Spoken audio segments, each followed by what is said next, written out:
Welcome back to my channel, Frugal with John. I'm going to kind of piece together the last couple of days, what happened. I'd say the 19th. I went to bed, 1:30, was woken up around 1:30 in the morning of hearing this great big bang, bang, bang, bang going on. I couldn't figure out where it was coming from, so I got up and I looked. I found it was my furnace. Something was just banging inside of it. So I shut it off and I went back to bed. Woke up in the morning and I started. That's where I'll start the video. This is Thursday night, basically Friday morning. Friday morning is the 20th. Christmas just around the corner. A lot of places are closing early, especially places that I have to go to now, which is a furnace place for contractors, what have you. Some are working half a day and then they're off for the weekend, so their workers can go Christmas shopping. Anyway, and if I did need parts, well, a lot of them are Monday, they don't open. They're just staying closed through that entire week after the weekend because it's Christmas. Anyway, just an overall bad time to have a furnace problem. And not just that, it was just on the very beginning of a cold snap. Last night was minus 20 Celsius. Minus 20 Celsius is minus 4 Fahrenheit. So, and that's not including wind chill. That was just straight temperature. I think they were saying like minus 24, whatever. So just when I thought it was over, it wasn't. When you see this going first thing in the morning in the kitchen, it's never a good sign. What time is it? 8:14. Let me show you why I got a space heater going in the kitchen. Guess where I am? Furnace room. Okay, let me turn it on and I'll show you what it's doing. I believe the problem is in here. It woke me up at 1:30 this morning. I came and just turned the furnace off, went back to bed.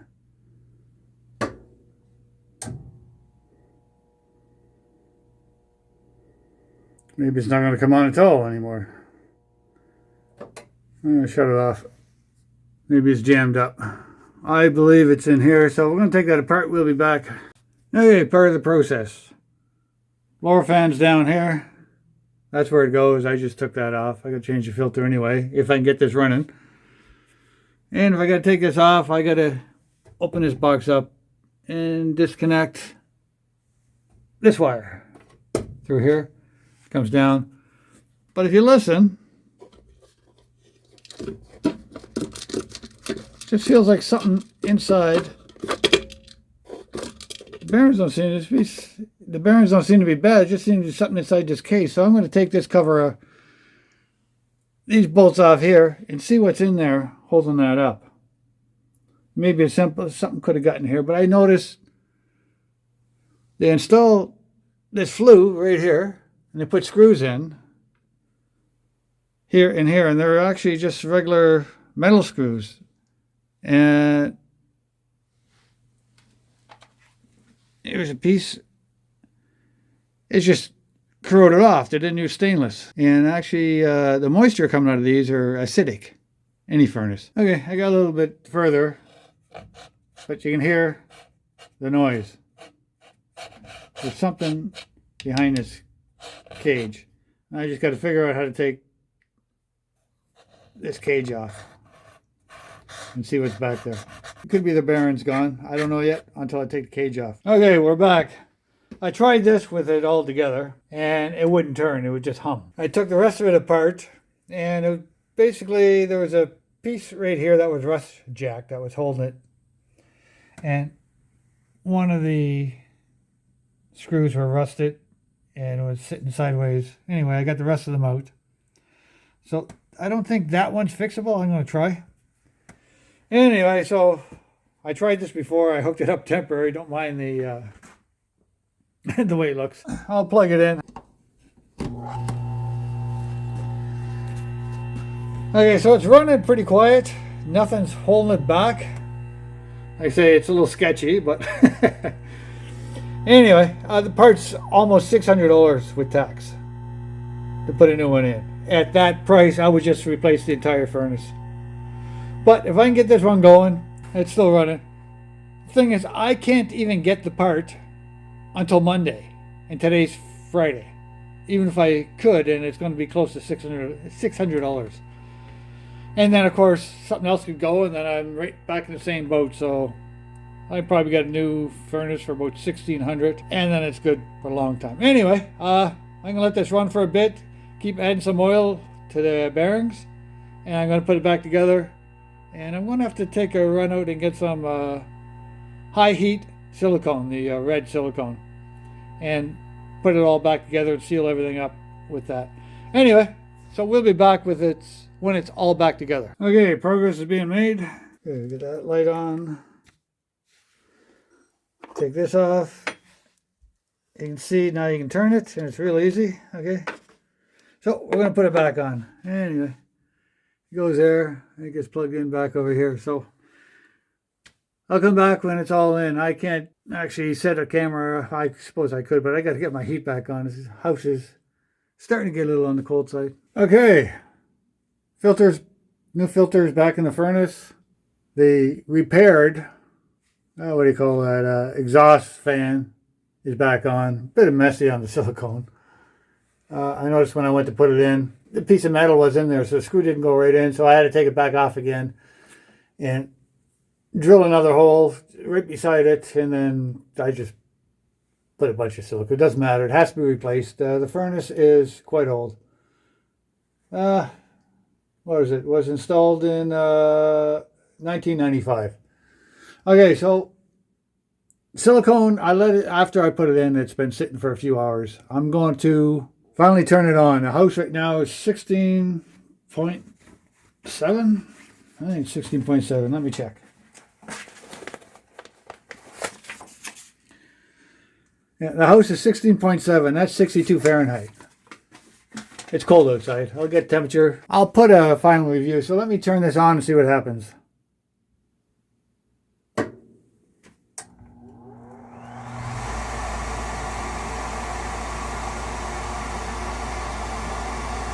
Okay, that's working. Now we just need a flame to come on.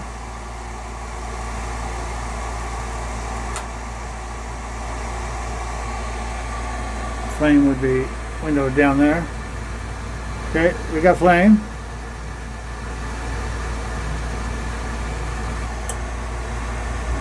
Relay just clicked, so that means the big fan's going to start. My light behind me turned off. It's a motion sensor light. Okay, so we got heat. I'll go upstairs and get the final conclusion on this. So, see you in a bit. So, our furnace is working again. Working on a furnace should be left to professional. Extremely dangerous. This is not a how-to video. This is what happened to me. Okay, so that's where I left off. It was basically the last film you saw was my furnace start. It is 29 years old. It'll be 30 years this coming June. So June be 30th. So to spend a whole lot of money in this furnace to fix it, I'd say that part alone was $600. It's not worth it. I do have an old Chinese diesel heater in the garage, brand new in the box. I was going to be putting that. I was going to put that in the house until I replaced my furnace. So at least I would have had heat. I got a few things here and there. To call a company in this time of year, you're going to pay almost double time or time and a half. So it's going to be twice expensive to get a furnace installed because it's Christmas. Nobody wants to work on Christmas. Anyway, so I just thought I was good. You've seen the video, everything started, and then all of a sudden I noticed that the furnace is on and off for quite a while. It's 16.7 degrees in the house when I started, and 16.7, that would be 62 Fahrenheit. So I turn the furnace on, it's running, and it's running, but the house is not really getting hot. It's getting up there, but it's still taking a long time. It can't be right. The furnace normally works better than that. So I went downstairs and checked, and what the furnace was doing was short cycling. Short cycling is when the flame comes on and then it goes off. So mine, I see the flame would come on for about 5 minutes or 4, somewhere roughly around there. It wasn't exact time, and then go off. And then just the fan would run for a long time. Then the flame would start again. But meanwhile, that motor I just fixed has going all that time. That didn't stop. It just kept going. I just heard the furnace ready to start now. And anyway, so it was short cycling. And I'm going to pause you here because the furnace is going to be background noise. But we'll let you hear it when it starts up.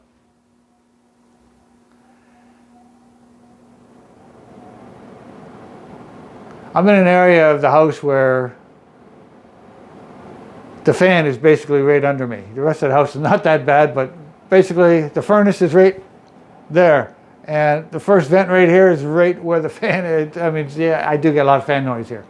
Anyway, I'll be back after this shuts off. My main goal here wasn't to, I wasn't trying to make a video out of this. I just wanted to get the heat going because I knew it was about to get extremely cold. I prefer to shop around and get some quotes to get a furnace installed. I don't want to call the first company or a couple of companies, are you available, are you available? And you're going to get charged. I mean, it's going to be twice the price or 3 times the price.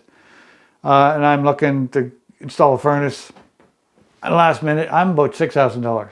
I don't feel like spending $6,000. I can get a lot cheaper if I get different quotes from different companies. I just need my furnace going so I don't have to spend a fortune for emergency service at Christmas. So anyway, short cycling. Why is it short cycling? I went online, I searched everything. There's certain causes. I was checking this, checking that. And I showed you in the video, I just changed a filter. And I bought a few in the summer because my size, they're really small. They're hard to get. Anyway, this particular size, 12 by 24. It's not very big. And the only ones I could find at the time were these really fine ones. So anyway, after checking everything on the furnace, like I say, I wasn't taking a video. I took the door off to go to the filter and I was checking it. And sure enough, it didn't short cycle.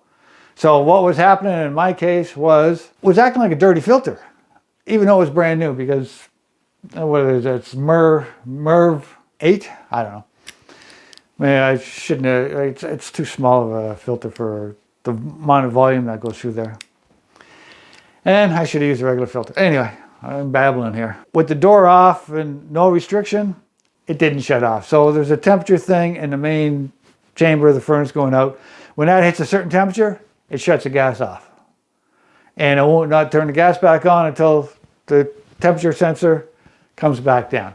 So the key thing here is what I'm trying to put across is it's probably best it's probably in your best interest to get your furnace serviced at the beginning of the season. That would have been running that little fan motor because when it came on, when it's working, you don't pay attention. When that fan motor came on that I had to fix, it didn't shut off until the house actually got up to temperature. And it just kept going. Anyway, that night I let it run and I fixed it the following day. Anyway, short cycling was because my filter's not big enough and I went for one that's too tight and didn't allow enough air to go through it. Anyway, furnace is working. It is 29 and a half years old, almost 30. I'm starting now shopping for a brand new furnace. This furnace will be replaced as soon as I can get one at a decent price. I don't know what the normal life expectancy of a furnace is, but 30 years is, I don't know, I guess it was pushing up. I originally had that furnace installed. Anyway, I'm babbling here. Moral of the story here is get your furnace checked at the beginning of the season and don't let it get, I guess 25 maybe the maximum. There's some furnace guys out there that may see this. Let me know what's a good age to just say, okay, enough's enough, let's replace the furnace. Anyway, if you like the video, appreciate a thumbs up, subscribe, and hit the bell. Thanks for watching my channel. Bye for now.